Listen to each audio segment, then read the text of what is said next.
everyone, I'm Dwi Darmayanti. So today in this video I will tell you about e-learning. Many people use e-learning in their daily lives, but not all people know what e-learning is. Do you know what is e-learning?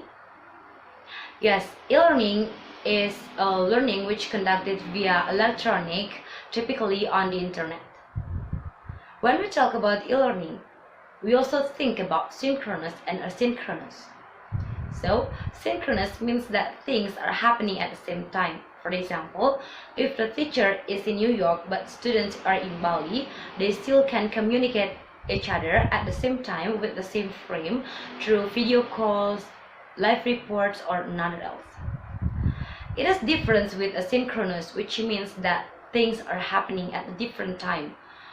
For example, if a teacher posts material at 10 p.m., so the students access it day or night or wherever they want to access, which means that the teacher and students access the material at a different time.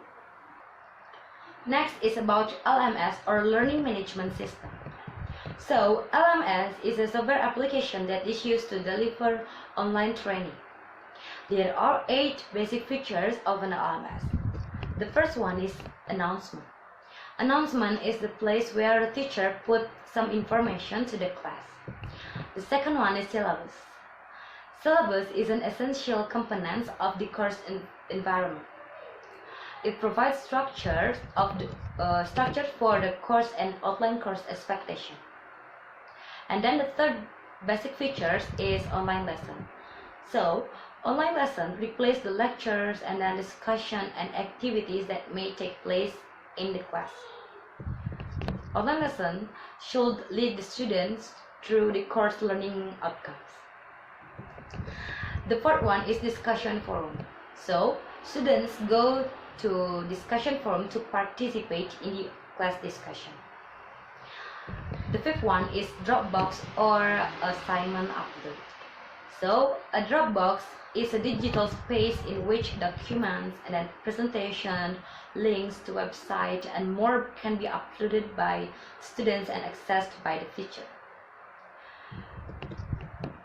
The fifth one is gradebook. So, the gradebook is a tool that displays students' attendance, participants or another else. Okay, the next one is course mail. So the course mail is a tool that enables the teacher to send message to class members and also view, receive, archive, or send course related message. And the last one is resources. The resources features stores all types of digital online materials that students are required to review, including readings, websites, games, image, sound, recording, and video. Okay, next is I will tell you about the example of good introduction writing. So you can see here that this is the example of good introduction writing because all the explanation or all the instructions here is clear, so the students are easily to understand the content or the meaning of this introduction writing. Okay, next is about why online materials must be attractive and what elements are needed. So, online materials must be attractive in order to make the students interested to learn, so they wouldn't feel bored. Besides that, if the material is interesting, then students will more easily to understand the material. The elements are page layout, and then text, color, and graphic element. For example, if the teacher wants to give material or want to give assignment to the students, make sure that the background color and the text color is contrast in order to make the students easily to understand the meaning of the instruction. And then the text between one instruction to another instructions is also same in order to make the students easily to understand it. Okay, next is about types of online learning activities and also the tools. The first type is class discussion. So, class discussion is an activity which happened between one student to another student. And the tool is discussion forum. The third one is journal writing. So, journal writing is a process of recording personal insight, experience, observation, or personal topics. And the tool is blog. The third one is shared knowledge based, which means that collaborative glossary and annotated bibliography. And for the tool is wiki. The fourth one is practice exercises. So, practice exercise is a set of computer-graded questions, and the tool is testing or quizzing. The fifth one is project. So, a project is a series of tasks that need to be completed in order to reach a specific outcome. The tools are multiple options such as work groups, wikis, and then blogs or discussion forums. And the last one is receptive activities. So, receptive activities is the teacher audio or visual presentation and course reading. The tools are PDFs, podcast, YouTube, group presentation, or novellas.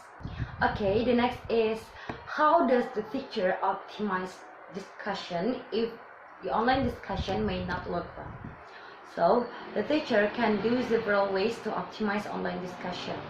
The first one is if she or he can give reward to the students who have the higher score in participating. So, all students will participate in the online discussion. The second way is make the lesson attractive. For example, using video. So the teacher can give a quiz related to the question, so the students can discuss the answer with their friends in online discussion. The next is about example of a learning research that can be used to engage learner in online learning. So the teacher can use audio or video to engage the learner. For example, if the teacher wants to teach about direction, she or he can provide a video and audio about direction conversation in order to make the students understand and know how to ask and respond about directions. Okay, next is about example of effective assessment in English online teaching and learning. So you can see this is the writing assessment for the students, where I put idea and then content, organization, style, clarity and conciseness, and the last one is grammar and mechanics in the aspects. And for descriptors you can see, and also the score, there are 3 scores for each aspects. Okay, next is about the basic elements to consider when building an online course, and there are 4 basic elements. The first one is learning outcomes. So learning outcomes are at the core of a process that creates courses and programs that follow through on their promises. The second one is an online syllabus. So, online syllabus contains many of the same elements as an on-site syllabus. The next one is the course outline. So, the course outline is a calendar and to-do list and presents a sequence of events, assignments, readings, activities, and course deliverables. The last one is from course outline to lesson. Okay, the next one is about the example of one online lesson. So you can see this is the example of one online lesson. I wrote the instruction as clearly as possible. So I asked my students to watch Bawang Merah and Bawang Putih story, and also I put the due date and the link of the story in order to make them easily to access and watch on the YouTube. Okay everyone, that's all about our topic today. Sorry if I make a mistake, and thank you so much for watching. Bye bye.